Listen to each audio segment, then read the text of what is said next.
Hello and welcome to some more Star Citizen. We have lots of new updates for Alpha 3.7, new features, progress. We'll be taking a look at some of the harvestables you can loot, as well as improvements to Arena Commander and Star Marine. There have been some additional bits and bobs and progress to 3.7 over the last week. We now know that the patch is planned to go live on the 10th of October.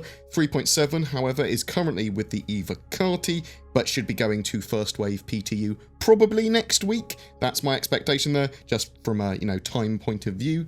The newly revealed Rsi Mantis is currently at 21 of 38 tasks complete, and this is paired with Quantum Enforcement V1, its major gameplay mechanic that has been added to the roadmap as well, with 45 of 52 tasks done.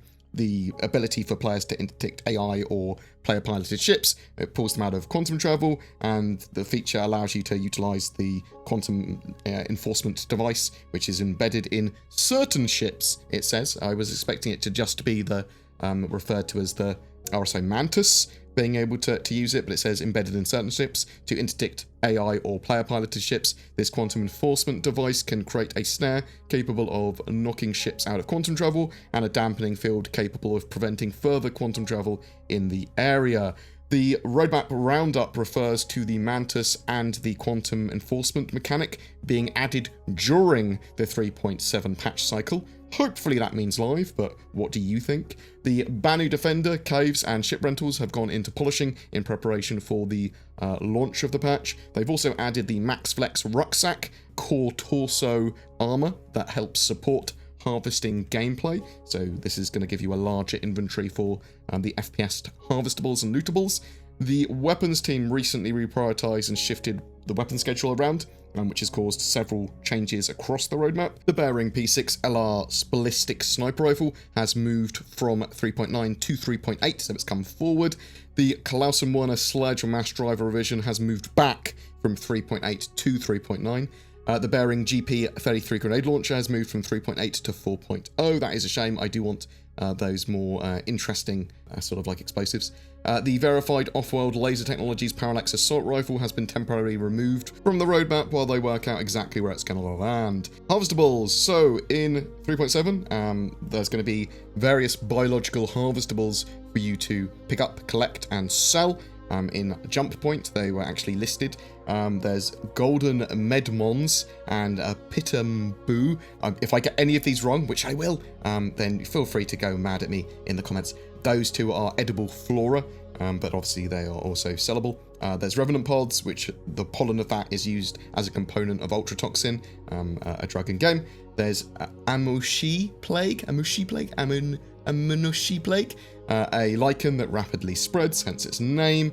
There's Prota, a mold used in commercial glue, and Rantadung.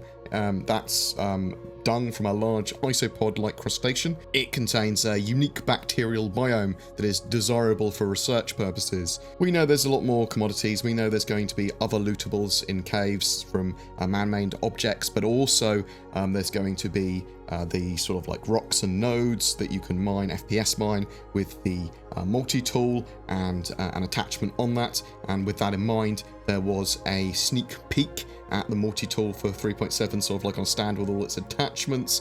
I'm very, very excited for FPS mining and just the general loot and harvesting gameplay that 3.7 brings. There was also a Star Citizen Live which focused on Arena Commander and Star Marine, but did have some other interesting things. Now, a lot of this is updates for 3.7, which is quite exciting. Arena Commander and Star Marine are the more arcadey, straight into action gameplay focused modules and modes for Star Citizen that will exist in the Star Citizen universe still as a game within the game for ships and FPS sort of gameplay separately.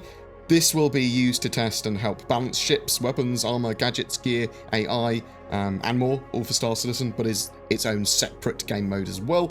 They are trying to improve the experience for these modes. They want to make them easier to access for players and the whole system a bit smoother and more appealing, not getting dumped to lobby at the end of each match, for example, but still being able to change your loadout before the next round.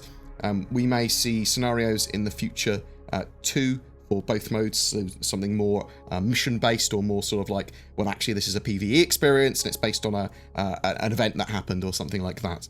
More focused on Arena Commander stuff for 3.7, they have rebalanced Pirate Swarm to be appropriate for novice to veteran players and sort of like a cross starter to high tier ships, so you should be able to complete that in a starter ship by yourself. It sounds like Pirate Swarm is now being changed to 10 waves for Alpha 3.7.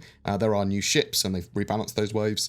They have increased the size of the Dying Star map and changed some of the assets and improved it there, but they still need to rework Broken Moon map entirely. They want to get a planet in there and stuff like that, not fake it all. The boundary is no longer an instant kill in Arena Commander either. There's a timer associated with it. Item drops have been rebalanced to be more appropriate, and you're going to see more ammo and repairs sort of dropping. Wave 10, you will see a Hammerhead as the boss, and after a while, if you're having trouble, killing it or penetrating its shields, then 10 Merlin wingmen spawn and help you. Not a joke, that's actually what's going to happen. That'll be interesting. They have worked on a lobby system so that players can multi-crew ships in Arena Commander, spawning in at particular positions. We're going to see that in the future at some point. There's no sort of ETA on that. They do want to add maps that cater for atmospheric flight in the future as well. Again, no time associated with that. For FPS stuff and Star Marine, FPS scanning will be a thing in-game. It's going to be an active scan. You'll be able to scan individual players to see more information about them, name, criminal rating, whatever, potentially loadout and stuff the longer you scan them for. Characters won't just appear on your mini-map unless you scan for them, or it's like an active scan or ping, or they make noise and you're sort of like, you can detect that. They want to have bot modes and scenarios in Star Marine in the future. This will be after they complete the required AI systems for Squadron 42, though.